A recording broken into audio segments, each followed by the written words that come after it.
dear students, welcome to my classroom. Let's do science worksheet number 16 that you have to submit on 25th November. इस worksheet का PDF link मैंने नीचे description box में डाल दिया है, आप वहाँ से ले सकते हैं और प्लीज़ चैनल को सब्सक्राइब ज़रूर कर लें. The topic of the worksheet is from the chapter light, shadows and reflections. In the absence of electricity, can you read book in the night? In the absence of light, we can't even, though we have eyes, but अब अगर electricity ना हो तो क्या आप night में book read कर सकते हैं? हमें पता है कि किसी भी चीज़ को देखने के लिए हमें दो चीज़ें चाहिए, एक तो हमारी आइज़ और सेकंड लाइट. तो अगर लाइट नहीं होगी तो आइज़ के होते हुए भी हम नाइट में किसी बुक को रीड नहीं कर सकते. So bulb is one of the source of light in the room. In the same way, the sun is another familiar object that gives its own light. तो sun जो है एक नेचुरल सोर्स ऑफ लाइट है जिसकी अपनी light है. So during the day it's light that allows us to see the object. तो sunlight में ही हम ऑब्जेक्ट्स को डे टाइम में देखते हैं. और objects like the sun that gives us out और emit light of their own are called luminous objects. तो जिन ऑब्जेक्ट्स की अपनी लाइट होती है, फॉर एग्जाम्पल सन, उन ऑब्जेक्ट्स को हम कहते हैं luminous objects.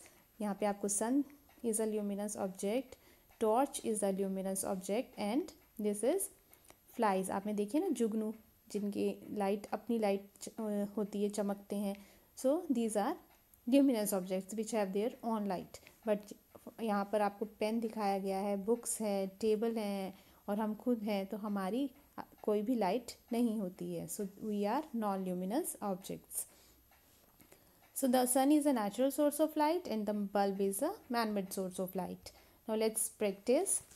Let's do it. The first question. Classify the following into luminous and non-luminous objects. So sun is a luminous object. Sun क्या है? Luminous. यहाँ पे luminous लिखा है, उसके आगे आप लिखेंगे sun. Next comes books. First में sun. Books क्या है? Books are non-luminous. बुक्स की लाइट नहीं होती, बुक्स कभी भी लाइट एमिट नहीं करती. Then is pen is also non luminous. Torch is luminous. Torch की लाइट होती है, आप ऑन करते हैं तो टॉर्च में से लाइट आती है. देन इज़ फायरफ्लाई की भी लाइट है, जुगनू जिसे आप कहते हैं. So it is a luminous object. Then is table is non luminous. तो इस तरह से आप इनको अलग अलग कैटेगरी में चीज़ों को डिवाइड करेंगे. Then comes transparent, the objects with that allow maximum light to pass through them. This means that we can clearly see through them. जो पूरी लाइट को अपने आर पार होने दे उन्हें हम कहेंगे transparent objects. For example glass, plain white glass जो है उसके आर पार हम देख सकते हैं.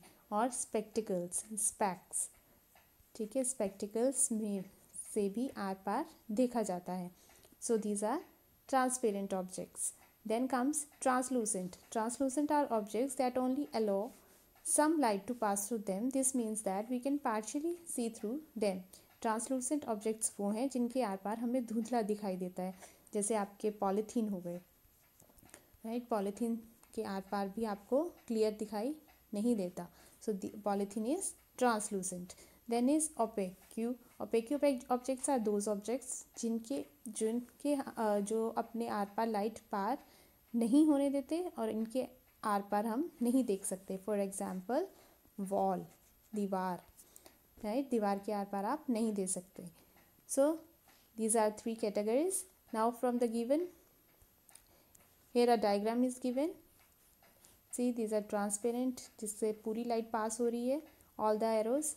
देन दीज आर ट्रांसलूसेंट, जिसमें से पूरी लाइट पास नहीं हुई, कुछ ही लाइट पास हो पाती है. देन ओपेक्यू में से कुछ भी लाइट पास नहीं होती. फ्रॉम द गिवन ऑब्जेक्ट्स और now do the question answers. From the given objects और material circle the opaque objects with red colour, translucent with blue colour and transparent with green colour. चलिए अब हम ये करते हैं.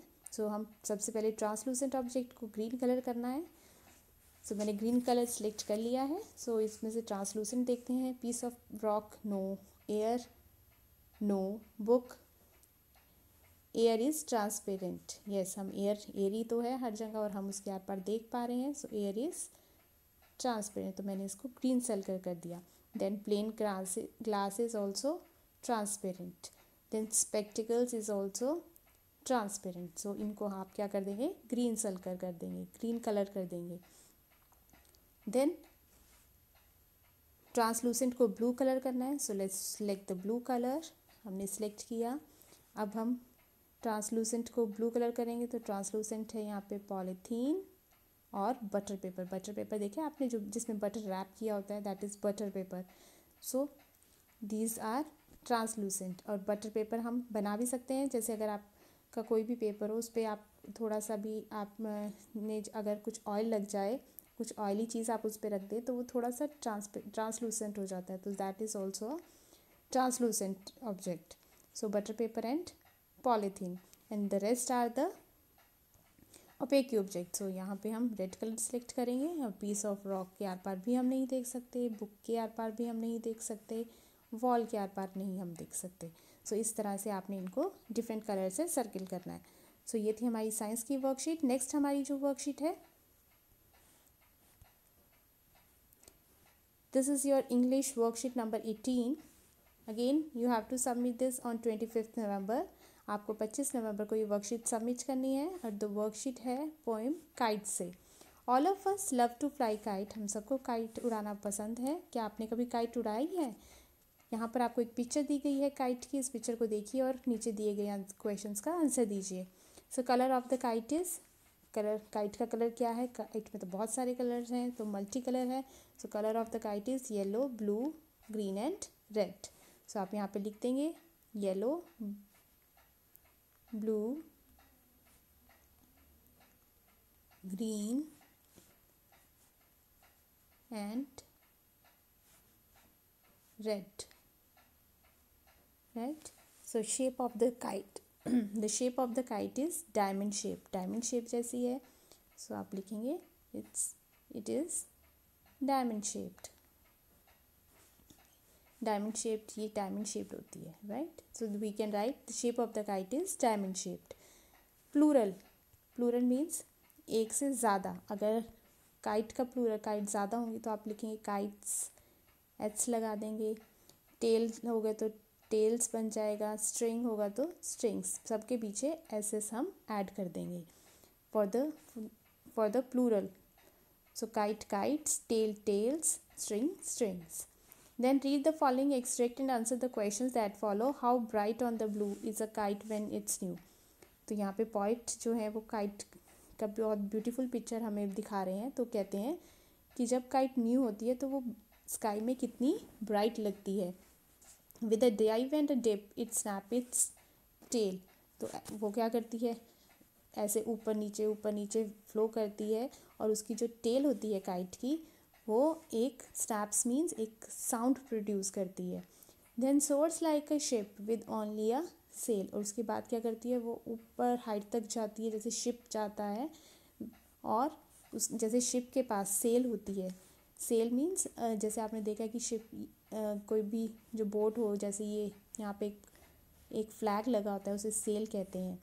सो जो काइट है वो शिप की तरह ऊपर, बहुत ऊपर तक जाती है ओवर द टाइड्स। जैसे शिप जो है वो टाइड्स के ऊपर, टाइड्स क्या होता है, जो समुंदर में जो ऊपर नीचे ऐसे टाइड्स बनती हैं, तो शिप इनके ऊपर ट्रैवल करता है, उसी तरह जो काइट है वो एयर में ट्रैवल करती है। ऑफ विंड इट राइड्स, जिस तरह शिप जो है वो टाइड्स के ऊपर नीचे होती है, उसी तरह जो हमारी काइट है वो भी विंड में ऊपर नीचे होती है। क्लाइम्स टू द क्रेस्ट, और क्रेस्ट तक क्लाइंब कर जाती है। So let us find the lines from the poem that means the same as the kite seems bright in the sky. So इससे इस लाइन का मीनिंग हमें यहाँ पे मिल रहा है। तो how bright on the blue is a kite when it's new. तो ये आप 2 लाइन्स यहाँ पर लिखेंगे। It soars like a ship, then soars like a ship with only a sail. तो ये आप यहाँ पर लिख देंगे, right. Then comes fill in the blanks with the correct words from the box.